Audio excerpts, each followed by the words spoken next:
우리 말씀 보겠습니다. 오늘 빌립보서 1장 27절에서 4장 2절입니다. 자, 하나님의 계시의 말씀 교독하겠습니다. 빌립보서 1장 27절 오직 너희는 그리스도의 복음에 합당하게 생활하라. 이는 내가 너희에게 가보나 떠나 있으나 너희가 한 마음으로 서서 한 뜻으로 복음의 신앙을 위하여 협력하는 것과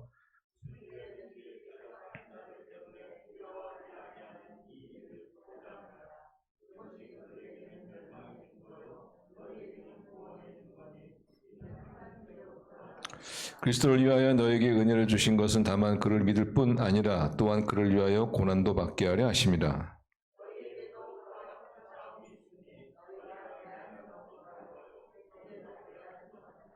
그러므로 그리스도 안에 무슨 권면이나 사랑에 무슨 위로나 성령에 무슨 교제나 긍휼이나 자비가 있거든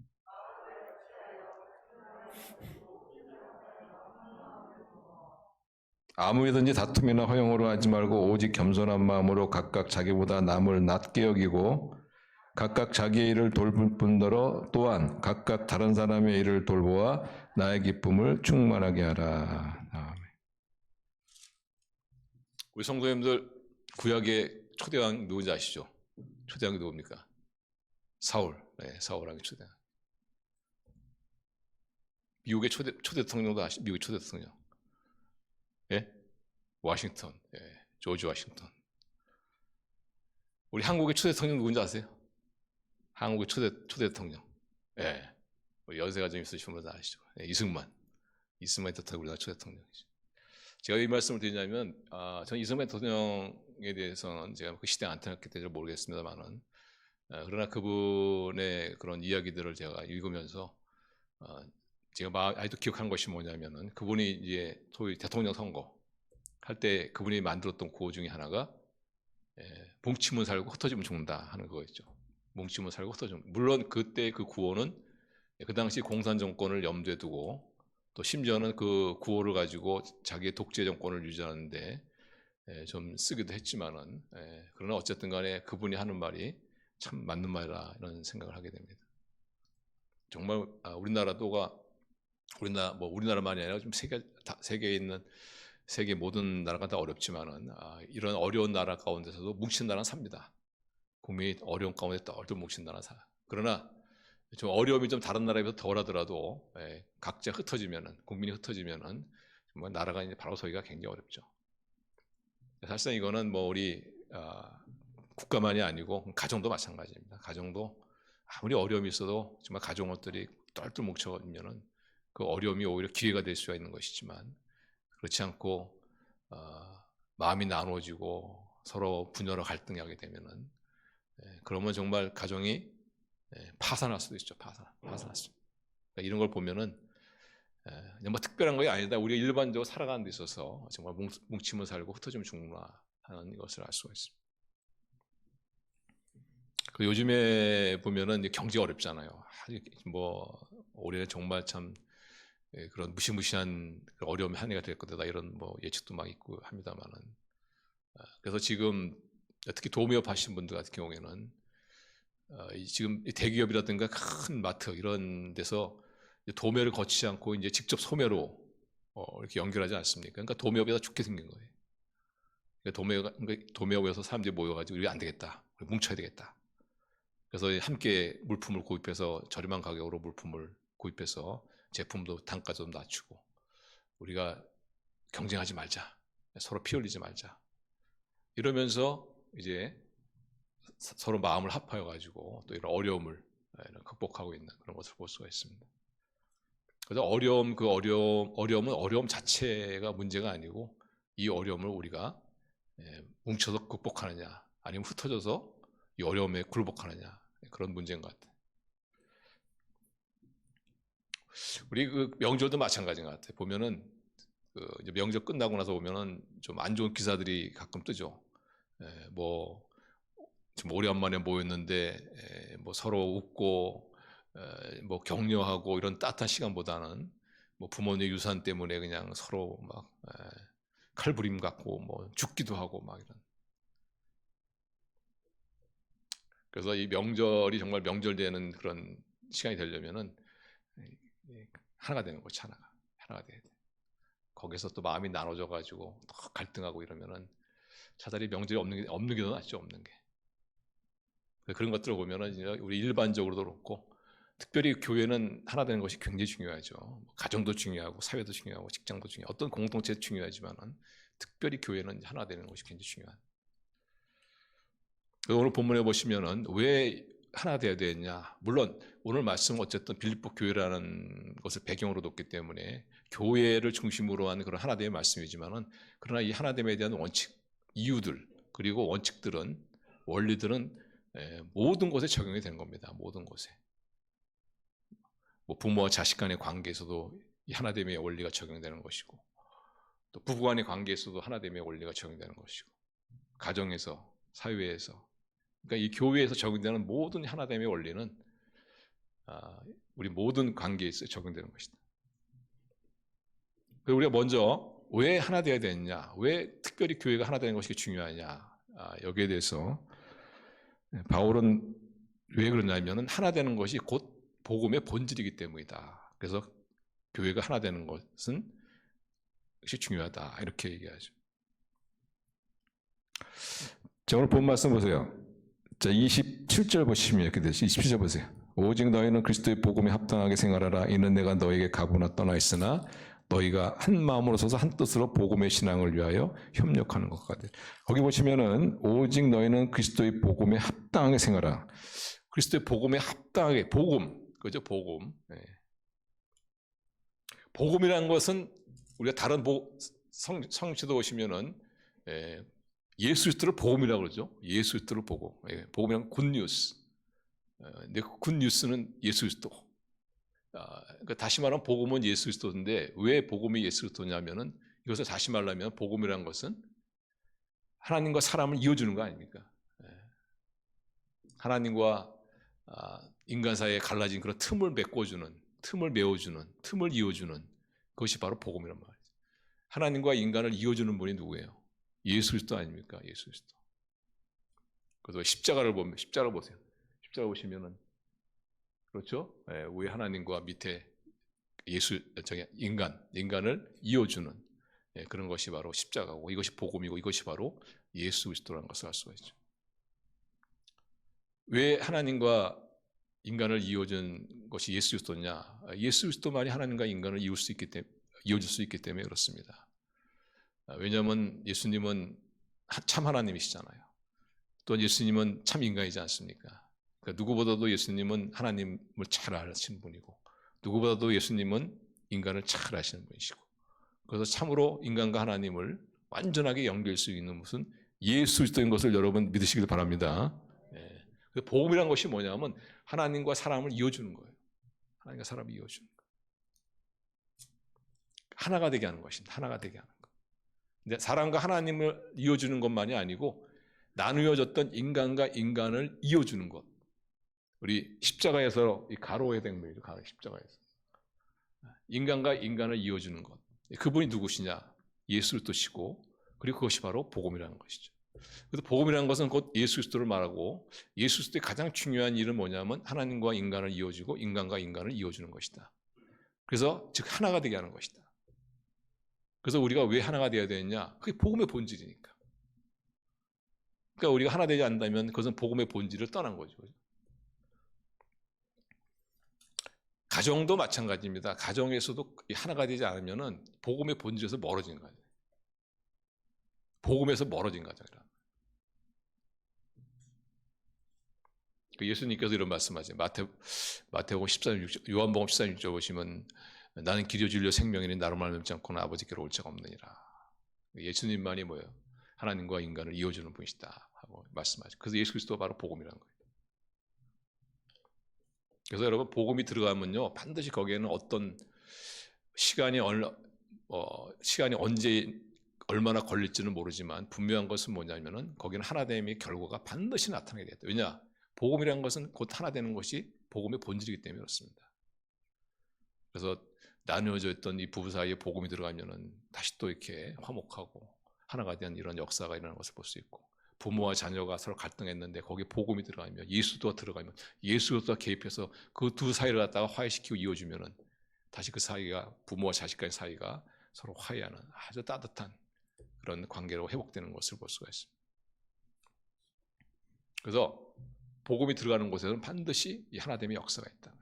시간이 뭐 오래 걸릴 수도 있고 적게 걸릴 수도 있지만은, 그래서 우리가 왜 하나 되려고 애를 썼냐, 가정에서, 우리가 사회에서, 또 교회에서 왜 하나 애를 써야 되느냐, 그것은 바로 하나 되는 것이 복음의 본질이기 때문에. 그래서 우리가 교회에 간판을 내걸고도 교회가 하나 되지 못한다면은 그것은 마치 뭐가 같냐면은 푸주간에 고기가 없는 것과 똑같단 말이에요. 푸주간에 가서 고기 파는 것도 아닙니까? 고기 좀 살려고 들어갔는데 고기가 없어요. 팔 고기가 없어요. 살 고기가 없습니다. 그럼 그건 푸주간이 아니지. 이름만 걸어놓은 거지. 그런 것처럼 우리 안에, 우리 가정 안에 복음이 있다는 것은, 다시 말하면 하나됨이 있다. 하나됨이 있다. 어쨌든 하나됨이 없다는 것은 뭐냐면은 지금 하나됨과는 거리가 먼 그런 상황이다. 그러면 복음으로부터 멀어지고 있다는 얘기예요.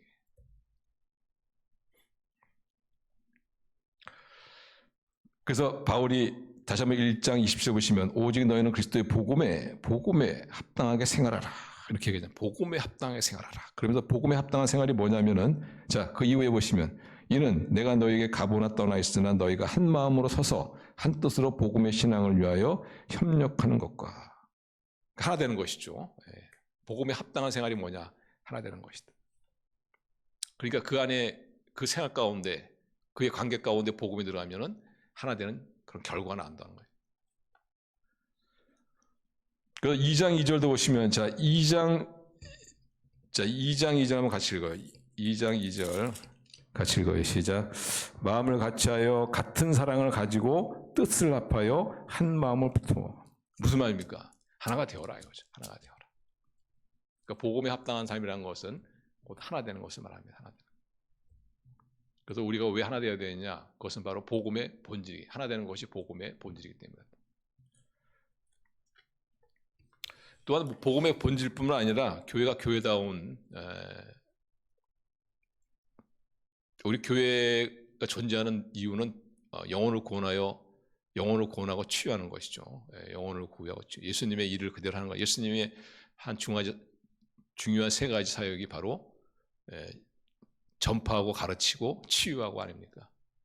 전파하고 가르치는 것은, 말씀을 전파하고 가르치는 것은, 복음을 전파하고 가르치는 것을 말하는 거고, 그 다음에 치유하는 것은 그 영을 치유하고 정신을 치유하고 몸을 치유하는 거 아니에요. 그 예수님의 큰 사역은 말씀 사역과 치유 사역이잖아요. 이것을 대신하기 위해서 교회를 세우지 않았습니까? 그래서 교회가 교회되는 것은 뭐냐면 이 말씀 사역과 치유 사역이 계속해서 나타난다는. 근데 이런 말씀 사역과 치유 사역이 나타나기 위해서는 무엇보다도 교회가 하나가 돼야지. 우리 가정에서도 말씀 사역과 하나님의 그 사역들 일들이 나려면 하나가 돼야 돼요. 하나 되지 못하고 막 갈등하고 막 분열하면서 거기에 무슨 치유가 일어나겠습니까? 서로 사랑하고 섬기고 이해하고 용서하고 이러면서 치유가 일어나야 되는데, 그거는 먼 그런 분열과 갈등, 이것은 치유가 일어날 수 없는 거예요. 또 우리 교회 그 영혼 구원도 마찬가지입니다. 영혼 구원도 이렇게 교회가 하나 되는, 그래서 용납되어지는 그런 분위기, 그렇죠? 밝은 그런 어떤 분위기, 이런 것에서 이제 우리 사람들이 좀 매력을 느끼고 끌리게 되는 것이죠. 그래서 우리가 왜 하나 되어야 되느냐? 교회건 가정이건 또는 서로 간의 어떤 관계건 왜 하나가 되어야 되느냐? 그것은 바로 하나 되는 것이 복음의 본질이기 때문에. 교회다운 그런 것을 되기 위해서, 그것이 바로 우리가 하나 되어야 된다. 그래서 우리 성도님들도 우리 가정에서, 교회에서 또 어떤 공동체에 있든 간에 하나 된 것이 얼마나 중요한 것인가, 이걸 깨달으시고 우리 하나됨에 힘쓰시는 그런 저 여러분 되시기를 바랍니다. 두 번째, 우리가 왜 하나 돼야 되냐? 두 번째 이유는 뭐냐면은 바로 영적 싸움에 승리하기 위해서 그렇습니다. 영적 싸움에 승리하기 위해서. 우리 이 세상은 어디에 속했죠? 이 세상은 예수님도 인정하신 것처럼 이 세상은 마귀에게 속했죠. 마귀에게 속했습니다. 그래서 여러분이 아시겠지만 마태복음 4장에 보시면 예수님께서 40일 금식 기도한 다음에 마귀의 시험을 받잖아요. 그때 마귀가 세 번째의 마귀의 시험이 뭐냐면은 마태복음 4장 8절 한번 구절 보세요. 8절 9절. 저는 같이 읽어요. 시작. 마귀가 또 그를 데리고 지극히 높은 산으로 가서 천하만국과 그 영광을 보여 이르되 만일 네게 엎드려 경배하면 이 모든 것을 내게 주리라. 그러니까 이 마귀가 예수님을 시험하는데 예수님을 높은 곳에 데리고 와서는 천하만국의 영광을 보여주면서 내게 한 번만 딱 절하면 내가 너에게 이것을 주겠다. 이 세상을 너에게 주겠다.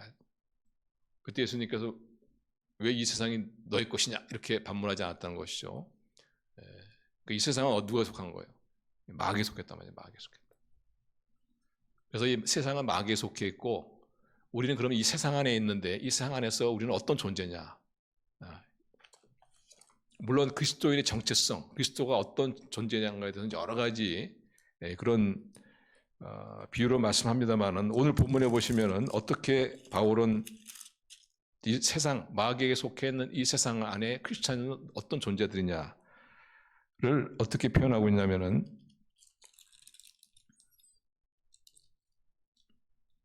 자 28절 보세요. 28절 29절 보시면은 자 28절 29절 같이 읽어요. 시작. 무슨 일이든지 대적하는 자들 때문에 두려워하지 아니하는 이 일을 듣고자 함이라. 이것이 그들에게는 멸망의 증거요 너에게는 구원의 증거니 이는 하나님께로부터 난 것이라. 그리스도를 위하여 너에게 은혜를 주신 것은 다만 그를 믿을 뿐 아니라 또한 그를 위하여 고난도 받게 하려 하심이라. 30절 너희에게도 그와 같은 싸움이 있으니 너희가 내 안에서 분바요 이제도 내 안에서 듣는 바니라. 그러니까 여기서 말하면 싸움을 말하고 있죠. 이 싸움이라는 것은 뭐라면 영적 전쟁을 말합니다. 영적 전쟁. 그러니까 여기서 바울은 그리스도인을 갖다가 어떻게 보냐면은 영적 전쟁을 하는 군사다. 더 엄밀히 말하면은 게릴라다. 이것이 더 적당한 표현인 것 같아요. 그러니까 이 세상은 마귀에게 속해 있습니다. 그래서 이 세상에서 성공하려면은 마귀의 방법을 따라야 돼. 왜냐? 이 세상은 마귀에게 속했기 때문에. 뭐 대표적으로 정치가 그렇죠. 정치에서 성공하려면은 복음, 하나님 말씀이 하나님께서 말씀하신 것에 정반대로 하면 돼요. 정반대. 그래서 정치 성공하려면 어떻게 해야 돼요? 비판도 잘해야 되고 또 자신을 또 과장 막 시켜야 되고 막 공격도 잘해야 되고 막 모함, 음모 이런 거 잘해야 되죠. 이게 뭐냐면 이 마귀의 어떤 가치관, 이 마귀에 속했기 때문에 그런 거예요.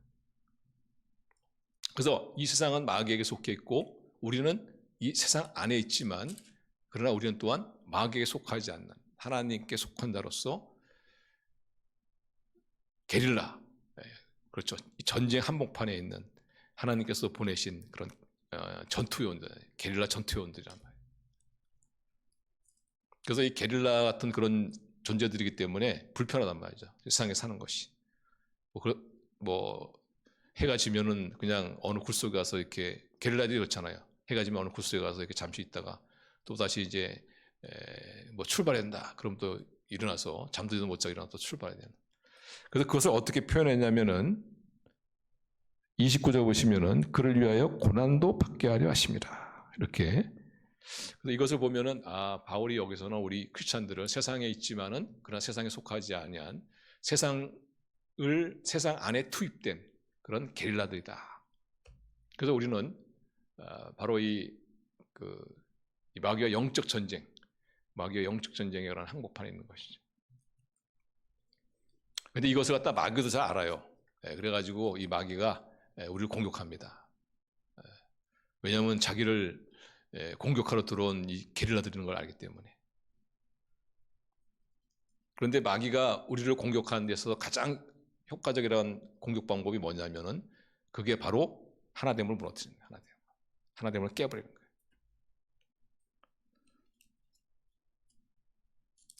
거예요. 세상 안에 있는 하나님의 군사, 하나님의 그 게릴라들, 이런 우리들을 공격하는 가장 효과적인 방법이 뭐냐? 그게 바로 하나됨을 무너뜨리는 거죠. 그래서 마귀가 이 하나님 백성이 하나됨을 딱 무너뜨리면 두 가지 굉장히 좋은 유익이 있어요. 하나는 뭐냐면은 1대1로 이제 상대할 수 있잖아요. 1대1로. 1대1로 상대할 수 있잖아요. 그래서 여러분도 뭐 그런 경험 있는지 없는지 잘 모르겠지만은 어떤 교회에 어떤 문제로 말면 시험 들어서 시험 들게 되면 떠나잖아요, 그죠? 신앙을 떠나든가 교회를 떠나든가. 그러면 이 어떤 공동체를 떠나가지고는 정상적으로 신앙생활하는 사람이 없어요. 있는 믿음마저 다 까먹는단 말이죠. 그것은 뭐냐면 마귀가 각계 전투를 하는 거야. 1대1로 상대하니까. 1대1 상대하니까 더 쉽죠, 마귀가 상대하기.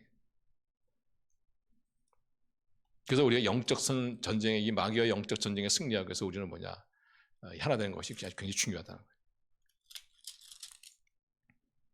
또 사탄이 우리 하나됨을 깨면 어떤 유익이 있냐면은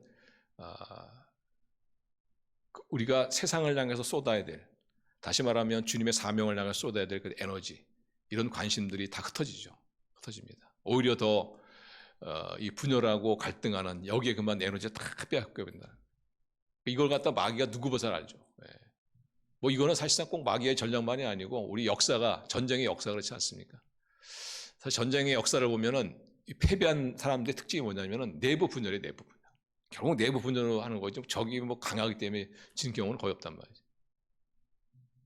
그러니까 마귀도 마찬가지예요. 마귀도 우리 하나됨을 깨면은 우리가 그 마귀를 향해서, 세상을 향해서, 악을 향해서, 죄를 향해서 정말 쏟아야 될 그런 에너지, 이런 것들이 그냥 내부적으로 다 소모된다는 거예요. 소모 좀 펼치고 그냥 다 기운을 다 빼버리는 거죠. 그래서 우리는 알아야 됩니다. 저는 이렇게 어떤 뭐 가정에서도 그렇고, 또는 우리 교회에서도 그렇고, 또는 우리 사회에서도 그렇고, 어떤 인간과 인간의 갈등, 물론 그거는 어떤 인간과 인간의 갈등일 수 있겠지만은, 그러나 저는 인간과 인간의 단순한 갈등보다도 더 많은 경우가 바로 이 마귀의 공격이다, 저는 이렇게 생각합니다. 근데 우리는 이것을 모르고 그냥 사람과 사람 간의 갈등이다 해서 인간적인 방법으로 그걸 해결하려고 만나서 변명하고 해명하고 이러다 보니까 어떻게 해요? 다 에너지 소모되어지고 해결도 안 되고. 그래서 우리는 이걸 생각을 해야 돼. 내가 이 세상에 마귀에 속해 있는 이 세상 가운데 하나님께서 나를 보내신, 나는 게릴라구나. 영적 전쟁을 하고 있구나. 그렇다면 내 삶 가운데 일어나는 어떤 이런 갈등과 하나 되지 못하게 하는 이런 분열들, 이것이 정말 어떤 인간 간의 문제만이 아니라 이게 마귀의 공격이 아니냐, 이걸 생각해요. 부부 간의 문제도 좀 이런 걸 생각할 수 있어요.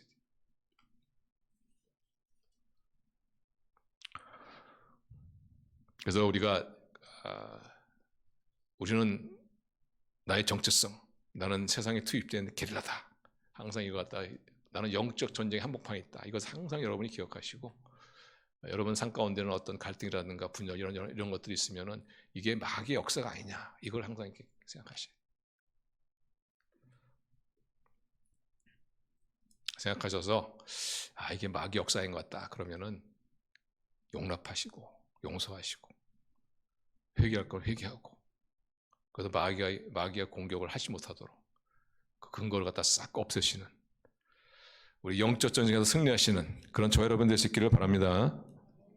그래서 우리가 기억해야 돼요. 우리 가정에서 그렇고, 우리 사회에서 그렇고, 우리 교회에서 그렇고, 우리 하나 되는 것은 바로 이 하나 되는 것이 복음의 본질이구나. 그래서 주님이 계신 곳, 복음이 있는 곳, 거기는 하나됨이 나타날 수밖에 없다, 이것을 우리가 알고, 또한 우리는 이 마귀가 지배한 세상에 우리는 진리와 사랑으로 싸우기 위해서 투입된 하나님의 게릴라다 하는 것을 우리 꼭 기억하셨습니다. 여러분이 거하는 곳에 정말 하나됨의 놀라운 역사가 일어나는 그런 저와 여러분 될 수 있기를 바랍니다. 그럼 우리가 어떻게 하나 되느냐, 그 방법에 대해서 자, 빌립보서 2장 3절 보세요. 3절 보시면, 자, 3절 우리 같이 읽어요. 시작. 아무에든지 다툼이나 허용으로 하지 말고 오직 겸손한 마음으로 각각 자기보다 남을 낫게 여기고. 먼저 우리 하나됨, 이것은, 이 원리는 우리 교회만이 아닙니다. 나와의 어떤 사람과의 관계에 있어서, 또는 가정에서, 또는 사회에서, 직장에서 그대로 다 적용되는 그런 나라와 나라 간의 어떤 그런 하나됨, 그대로 적용되는 겁니다. 첫 번째가 뭐냐면은 아무 일이든지 다툼이나 허용으로 하지 말고, 이렇게 됐죠. 자, 2절 보세요. 2절 보시면 마음을 같이하여 같은 사랑을 가지고 뜻을 합하여 한 마음을 품어. 이게 뭐냐? 하나 되라는 뜻이다. 하나 되라는 뜻입니다. 그럼 어떻게 하나 되느냐? 3절 보시면 아무에든지 다툼이나 허용으로 하지 말고. 그러니까 다툼이나 허용으로 하지 말라는 거죠. 다툼이라는 것은 뭐냐면은 라이벌 의식을 말합니다. 라이벌 의식. 그러니까 경쟁 의식을 말하는 거예요. 네, 이 경쟁 의식을 넘어서지 않으면은 하나 되기 어려워요. 하나 되기 어렵습니다. 왜 경쟁하느냐? 왜 경쟁 의식이 있느냐? 비교하기 때문에. 우리나라 사람들은 특별히 경쟁 의식이 굉장히 강해요. 왜냐하면 어려서부터 치열한 어떤 경쟁 가운데 살아오기 때문에 아주 경쟁 의식이 강해요. 그래서 그런 것 때문에 그런지 우리나라가 참 하나 되는 게 참 쉽지 않죠. 우리나라 사람들이. 우리나라 분들도 보면은 하나 되고자 하는 그런 마음은 다 있어요. 그래서 이렇게 하나 되기 못하게 하는 그런 좀 기질을 가진 분들이 있거든요. 이분들도 얘기하는 거 들어보면은 우리나라 사람들은 이 재능도 많고 똑똑한데 문제는 이 하나가 되지 못한다 하는 그런 것을 굉장히 안타깝게 생각하죠. 근데 그 이유 중에 하나가 뭐냐면 바로 이 빈영광, 다툼으로 했기 때문에 다툼. 다시 말하면은 라이벌 의식. 그래서 여러분 안에 어떤 라이벌 의식, 비교를 통해 가지고 뭔가 자꾸 나보다 나은 사람, 나보다 못한 사람 이런 사람과 비교해 가지고 어떤 라이벌 의식을 가지고 있다면은 그것은 하나 되는 데 있어서 굉장히 큰 걸림돌입니다. 그걸 극복을 하셔야 돼요. 근데 우리는 치열한 경쟁의 어떤 관계 속에 살아왔기 때문에 그걸 참 극복하기가 쉽지가 않아요. 그렇지만 극복해야 돼. 라이벌 의식 하지면 안 돼. 라이벌 의식. 또 하나가 뭡니까? 허용이죠. 허용이라는 것은 뭐라면 빈 영광을 말합니다. 다시 말하면 사람의 인정을 구하는 겁니다. 사람의 인정을 구하는.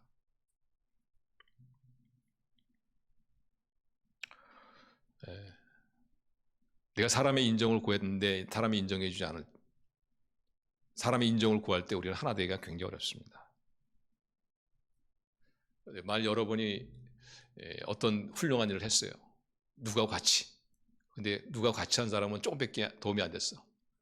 근데 나중에 사람들이 더 조금밖에 도움을 안 준 사람을 더 칭찬해 줍니다. 막 인정해 줘요. 그러면 좀 은근히 속상하지 않습니까? 그러면 그런 인정을 받은 사람이 나는 사실상 별거 한 것이 없고 이분이 다 했습니다. 좀 이렇게 해주면 좋은데 그런 얘기도 안 하고 말이지. 영광을 좀 가르친 것 같고 사람의 인정을 좀 뺏어가는 것 같고. 그런 섭섭한 마음이 있으면은 나중에 그분에 대해서 얘기할 때 되면은 좋은 얘기를 안 해요. 다시. 약간 좀 이렇게 비난하는 그런 얘기를 하게 됩니다. 그렇게 되면 어떻게 해요? 그분과의 관계가 또 안 좋아지지. 그래서 우리가 하나 되기 위해서는 이 라이벌 의식을 가지고 하면 안 돼. 그리고 사람의 인정을 구해서도 안 됩니다. 그럼 우리가 어떻게 사람의 라이벌 의식을 벗어날 수 있느냐? 사람의 인정을 구하지 않을 수가 있느냐? 그러려면은 오직 하나님의 칭찬과 인정과 천국의 상만을 갖다 바라봐야 돼. 그거밖에 없어요. 그 외에 다른 방법이 없는 거예요. 그렇지 않으면 우리는 끝없는 라이벌 의식 가운데 사람의 인정을 구하면서 하나됨을 이루지 못한다. 하나됨을 이루려면 이것을 극복해야 되는데 그러려면 오직 나는 하나님의 인정과 칭찬과 그리고 천국의 상만을 내가 바라보겠다.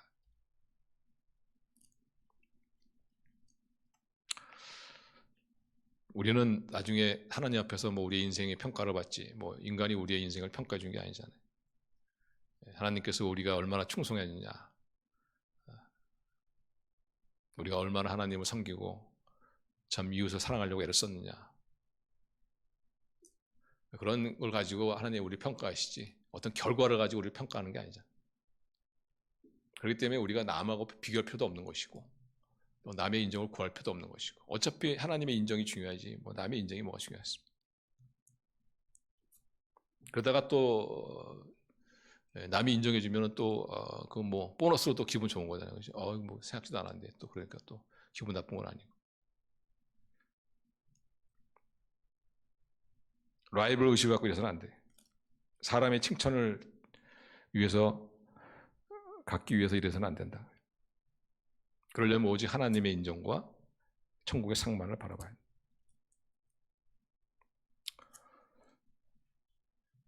그래서 우리가 하나 되기 위해서는 다툼과 라이벌 의식과 사람의 인정을 구하는 이것을 극복해야 된다. 극복하기 위해서는 나는 오직 하나님의 칭찬과 천국의 상만을 내가 바라보겠다 하는 그런 결단이 있어야 된다. 자, 그 다음에 두 번째로 하나 되기 위한 방법입니다. 두 번째 바울이 지적한 것이 보시면 3절 계속 보세요. 3절 보시면 아무에든지 다툼이나 허용으로 하지 말고 오직 겸손한 마음으로 각각 자기보다 남을 낮게 여기고. 겸손한 마음으로 각각 자기보다 남을 낮게 여기고 있어요. 여기서 겸손이라는 것이 뭐냐면은 그 뒤에 나오는 남을 자기보다 낮게 여기는 겁니다. 우리는 보통 겸손 그러면은 잘못 이것을 이해하면은 자신을 비하하는 걸로 이렇게 생각할 수 있죠. 그것을 굉장히 겸손하다고 생각하는 경향이 많이 있는. 나는 아무것도 못합니다. 나는 아무것도 아닙니다. 이렇게 자기를 이렇게 깎아내리는 것을 갖다 겸손이라고 말하는데, 물론 그것이 겸손일 수도 있지만은 그러나 성경이 말하는 겸손은 아닌 것 같아요. 왜냐하면 성경에 보시면은 하나님은 우리의 그 정체성, 우리의 자존감을 굉장히 높여줍니다. 그래서 너는 하나님의 사랑받는 자녀다. 너는 예수 그리스도의 거룩한 신부다. 너의 육체는 성령이 거하시는 전이다. 이렇게 너는 영광스러운 유업을 물려받을 천국의 유업을 물려받을 너는 하나님의 자녀다. 이런 우리의 굉장히 정체성을 높여주지 않습니까? 그래서 이 나를 비하시키는 거 그거는 그렇게 성경적인 건 아닌 것 같아요. 그래서 이 겸손한 것은 뭐냐면 나를 비하하는 것이 아니고 남을 높여주는 거죠. 남을 높여주는 거. 상대방을 높여주는 거예요. 상대방을 나보다 낮게 생각. 상대방을 나보다 낮게 생각. 이 지읒하고 시읒이 굉장히 중요합니다. 상대방을 나보다 낮게 여기는 것이 아니고 상대방을 나보다 낮게 여기는 거예요. 이걸 겸손이죠. 겸손. 그래서 우리가 가정에서, 우리 교회에서, 또 우리 사회에서 우리가 하나됨을 이루기 위해서는 상대방을 나보다 낮게 여겨야 돼요. 상대방을 나보다 높이는. 근데 상대방을 나보다 높이 여기는 것이 쉽지가 않아요. 저 사람이 나보다 키가 작은데 내가 더 작습니다. 이렇게 또 얘기할 수 없잖아요. 그죠? 굉장히 어렵습니다. 그래서 여기서 상대방이 나보다 높게 여긴다, 낮게 여긴다 하는 것은 달리 말하면은 내가 가지고 있지 않은 상대방이 가지고 있는 장점, 그것을 볼 때 그 사람을 더 낮게 여길 수가 있는 것이죠. 근데 이제 문제는 뭐냐면 우리 인간은 나를 볼 때는 나의 장점만 봐요. 나의 장점만 많이 생각해. 그리고 상대방을 볼 때는 상대방의 장점이 잘 안 보이고 상대방의 단점이 잘 보여요. 단점이. 그래서 자기가 그래도 잘났다 생각하는 사람들은 왜 그런지 아세요? 자기 장점만 봐서요. 자기 장점만. 그리고 상대방은 단점만 봐서 그런 거예요. 근데 그게 타락한 인간의 실상입니다. 타락한 인간의 실상이에요.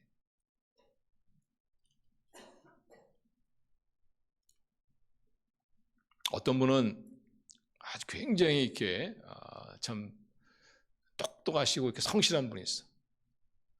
이렇게 뭐라 그럴까요? 좀 이렇게 좀 경우에 바르다고 할까요? 딱 그런 분이 있어. 이렇게. 근데 이제 그렇게 너무 경우에 바른 분들은 이제 경우에 바른 그런 삶이 가장 중요하다 이렇게 생각하시는 거예요. 그래서 경우에 바르지 않는 그런 모습을 보게 되면은 조금 이렇게 좀 얕잡아 봅니다. 이렇게 좀 저 사람은 예의가 없다 이렇게 얕잡아 본단 말이에요. 근데 좀 경우에 바른 사람들이 보면은 대체적으로 좀 이렇게 뭐 다 그렇지는 않지만 그러나 대체적으로 보면은 좀 마음이 차가워. 좀 마음이 좀 차요 이렇게. 근데 경우에 바르지는 않지만은 마음이 좀 따뜻한 사람이 있어요. 만일 저보고 어떤 분이 더 좋은 분이다 그러면 저는 경우는 바르지 못하지만 마음이 따뜻한 사람. 더 좋은 것 같아요. 분이. 근데 경우에 바른 이것이 가장 중요하게 생각하는 이런 분은 거기에 조금이라도 벗어나면은 그분을 갖다가 좀 이렇게 낮게 평가한단 말이죠. 이런 우리의 어떤 그 왜곡된 시선이 있기 때문에 우리가 남의 장점을 본다는 것이 굉장히 어렵습니다. 그런데 우리가 남의 장점을 보지 않고는 우리는 남을 낮게 여길 수가 없어요. 남을 낮게 여기지 않으면 어떻게 되느냐? 하나 될 수가 없습니다. 그래서 우리가 상대방의 그 남을 장점을 보는 것도 이것도 하나님의 역사입니다. 기도해야 돼요. 하나님 나의 눈을 열어 정말 저분의 그런 아름다운 면을 실질적으로 있는 아름다운 면을 보게 해주십시오. 기도하셔야 돼요. 내가 갖지 못한 거 갖고 있는 거 그거를 볼 수 있는 눈이 있어요. 내가 가진 것이 제일 훌륭해 보이고 그렇죠. 뭐 자기가 가진 제일 훌륭한 면과 상대방이 가지고 있는 제일 나쁜 면을 가지고 비교하니 뭐 그 결과는 뻔하지 않겠습니까? 그래서 우리가 남을 낮게 여기는 그래서 우리가 하나님 내 눈을 주의 보혈로 씻어서 정말 내가 가지고 있지 않는 그런 소중한 것을 갖고 있는 그런 상대방의 장점을 보게 해주십시오. 그리고 그런 정말 장점을 보길 때 정말 훌륭하다. 야, 정말 나는 정말 신발의 끈을 풀고도 나는 감당치 못하겠다. 이런 고백을 하지 않을 수 없어요. 그때 우리는 어떻게 해요? 하나 될 수가 있는. 그렇지 않고 여러분, 내가 정말 나만한 사람이 없다. 이런 어떤 그 과대망상증에 있는 분들은 결코 하나 될 수가 없어요. 하나 되기 위해서 겸손하게 남보다 나를 얕게 여기시는 그런 밝은 눈을 가지시는 저 여러분 될 수 있기를 바랍니다. 마지막으로 우리가 하나 되기 위해서는 마지막 세 번째로 좀 자기를 돌아볼 뿐 아니라 남의 일도 돌아보는 그런 사람이 되죠. 그 4절 보시면 압니다. 우리 4절 같이 읽어요. 시작. 각각 자기 일을 돌봄더러 또한 각각 다른 사람의 일을 돌보아 나의 기쁨을 충만하게. 거기 나오죠. 각각 자기 일을 돌볼 뿐만 아니라. 그러니까 자기 일은 자기가 알아서 할 뿐 아니라 거기 한 걸음 더 나가서 또한 각각 다른 사람의 일을 돌봐야 된다. 그러니까 자기 일만 돌봐서는 결코 하나됨을 이룰 수가 없다는 거죠. 자기 일을 돌볼 뿐만 아니라 거기에 더 한 걸음 더 나가서 남에 대한 관심, 남의 일을 좀 돌아봐주는, 저분이 잘할 수 있도록 도와주는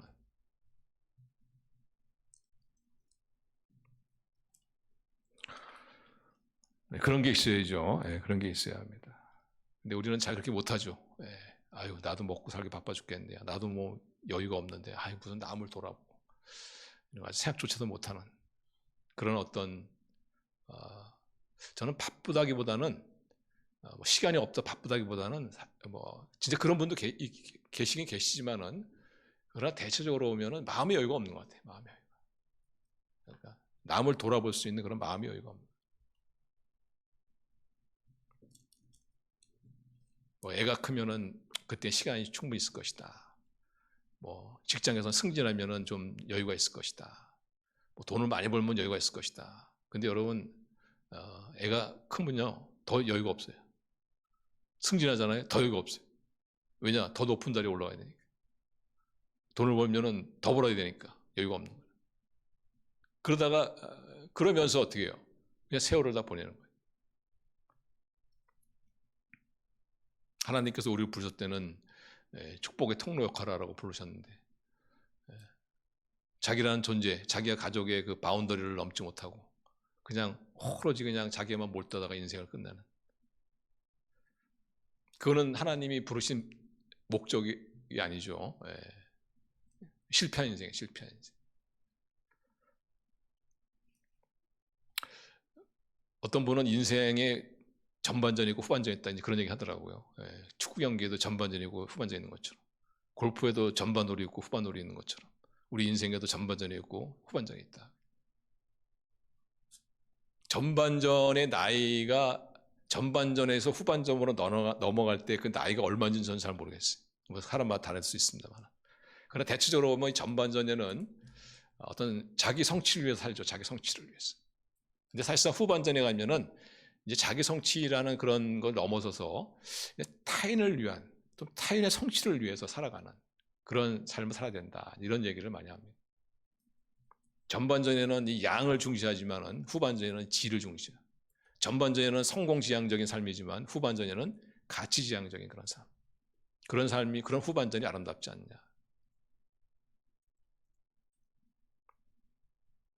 그래서 바로 그 얘기입니다. 바로 그 얘기요. 자기 일을 돌볼 뿐만 아니라 그거는 전반전, 여기서 이해가 될 수 있는 거지만은 그러나 인생의 후반전에 넘어가게 되면은 이제는 남의 일도 돌아봐주는 그런 삶이 정말 하나님이 우리에게 원하시는 그런 축복의 통로의 삶이 아니냐.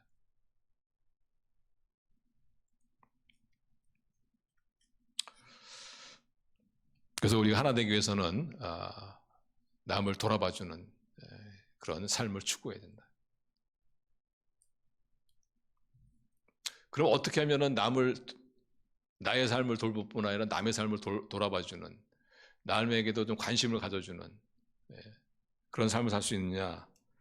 그러려면은 바뀌어야 합니다. 뭐가 바뀌어야 되느냐. 인생관이 바뀌어야 된다. 나의 인생관에서 예수님의 인생관으로 바뀌어야 된다. 나의 인생관은 뭐였냐? 섬김을 받는 거죠. 예수님의 인생관은 뭐냐? 섬기는 인생관이죠. 섬기는 인생. 섬김을 받으려는 인생관에서 섬기려는 인생관으로 바뀌어야 됩니다. 자, 예수님의 인생관을 보세요. 한번 마태복음 20장 28장 같이 읽어요. 시작. 인자가 온 것은 섬김을 받으려 함이 아니라 도리어 섬기려 하고 자기의 목숨을 많은 사람의 대속물로 주려 함이니라. 예수님께서 내가 이 세상에 온 것은 뭐냐면은 다른 사람들 섬기러 왔다. 더 많은 사람을 섬기러 왔다. 그 섬김을 위해서 내 목숨을 기꺼이 줄 수 있다. 이렇게 말씀하시죠. 그래서 우리가 당연히 나이를 내 앞가림을 내가 해야 되겠죠. 그렇지만 거기 넘어서 가지고 이제는 남의 일을 좀 돌아봐주는 그런 우리가 후반전의 인생을 가치지향적인 그런 인생을 살려면은 예수님의 인생관을 갖다가 배워야 돼. 내가 후반전의 인생의 존재 목적이 뭐냐? 섬기는 것이다. 전반전에 내가 섬김을 받으려는 것이지만 이제 후반전에 내가 섬기는 것이다.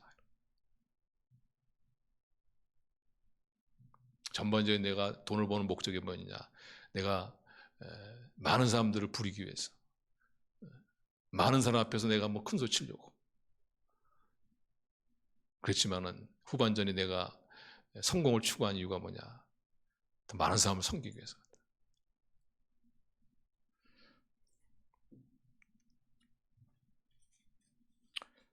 그래서 우리 하나 되기 위해서는 이웃을 돌아보는,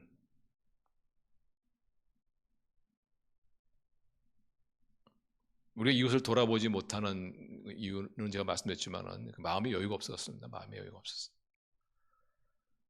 그래서 우리가 이렇게 살아가면서 가끔씩 이렇게 좀 자신의 마음을 좀 들여다봐야 돼. 요즘에 내가 좀 마음의 여유를 가지고 살고 있는가? 그 마음의 여유가 있느냐 없냐는 내가 요즘에 이웃에 대해서 우리 햇불교회에 있는 어떤 성도님에 대해서 좀 어려움이 있다고 하는데 내가 그분 좀 걱정도 되고 내가 그분을 좀 어떻게 좀 도와줄 수 있을까? 이런 어떤 생각이 있다면은 잘 사는 거예요. 아주 잘 사는 겁니다. 그런데 여전히 그냥 내 자신의 이 문제, 내 자신의 어떤 미래, 어떤 나와의 내 가족 그런 어떤 영역을 벗어나지 못한다면은 사실 마음의 여유가 없는 거예요. 그래가지고는 내가 속해 있는 공동체가 하나 되기가 어렵다. 그래서 우리 성도님들, 오늘이 설 명절이지만은, 어쨌든 명절 기간 동안에 우리 가정에서의 모임, 또 여러 친척과의 모임이 정말 참 즐겁고 웃음 넘치는 그런 명절 보내시길 바랍니다. 그러려면 여러분들이 참 하나 되는 위해서 애써야 돼요. 하나 되는 위해서 애써요.